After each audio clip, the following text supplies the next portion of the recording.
माता पिता की सेवा ही सबसे बड़ा धर्म है। गांव के पनघट पर 4 औरतें पानी भरने आई। पानी भरते भरते हुए एक दूसरे से बातें करने लगी। चारों के एक एक पुत्र थे। बातों बातों में उन्होंने अपने पुत्रों के गुणों का बखान करना प्रारंभ कर दिया। पहली औरत बोली, मेरा पुत्र बहुत सुरीली बांसुरी बजाता है। जो भी उसकी बांसुरी सुनता है मन खुश हो जाता है। मैं ऐसा गुणवान पुत्र पाकर बहुत प्रसन्न हूँ। दूसरी औरत बोली, मेरा पुत्र बहुत बड़ा पहलवान है। इस गांव में ही नहीं बल्कि दूर दूर के गांव में उसकी बहादुरी का डंका बजता है।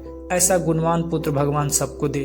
तीसरी औरत कहाँ पीछे रहती, वह बोली, मेरा पुत्र कुशाग्रह बुद्धि है। उससे अधिक बुद्धिमान इस पूरे गांव में नहीं। लोग अपनी समस्याएं लेकर उसके पास आते हैं। मैं ऐसा पुत्र पाकर धन्य हो गई। चौथी औरत ने सबकी बातें सुनी लेकिन कहा कुछ भी नहीं। इस पर वे औरतें उससे कहने लगी, बहन तुम भी तो कुछ कहो ना, तुम्हारे पुत्रों में क्या गुण है? कोई ना कोई गुण तो उसमें अवश्य होगा। वह औरत बोली, क्या कहूँ बहनों, मेरे पुत्र में तुम्हारे पुत्रों की तरह कोई गुण नहीं है। उसकी बातें सुनकर तीनों औरत ने गर्व से अपना सिर उठा लिया। कुछ देर में सब ने पानी भर लिया और वापस जाने के लिए अपना अपना घड़ा उठाने लगी। उसी समय पहली औरत का पुत्र हाथ में बांसुरी लिए वहां से गुजरा।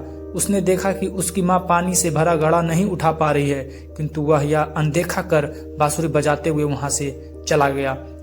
दूसरी औरत का पहलवान पुत्र कुछ ही दूरी पर कसरत कर रहा था। उसकी माँ कुएं से घड़ा उठाकर जैसे ही उतरी, उसका पैर फिसल गया।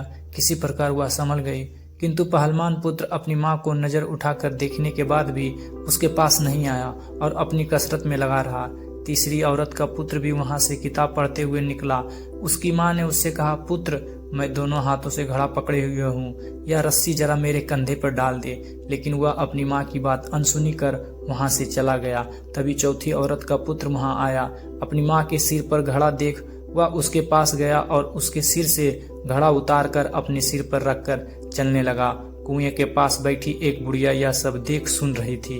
वह बोल पड़ी, मुझे तो यहाँ बस एक ही गुणवान पुत्र नजर आ रहा है, वही जो अपने सिर पर घड़ा लिए जा रहा है। माता पिता की सेवा करने वाले पुत्र से गुणवान पुत्र भला कौन हो सकता है? कहानी का सीख, गुणवान वही है जो अपने माता पिता की सेवा करे और साथ ही सबकी सहायता के लिए तत्पर रहे। अगर आपको यह वीडियो पसंद आई हो प्लीज सब्सक्राइब। धन्यवाद।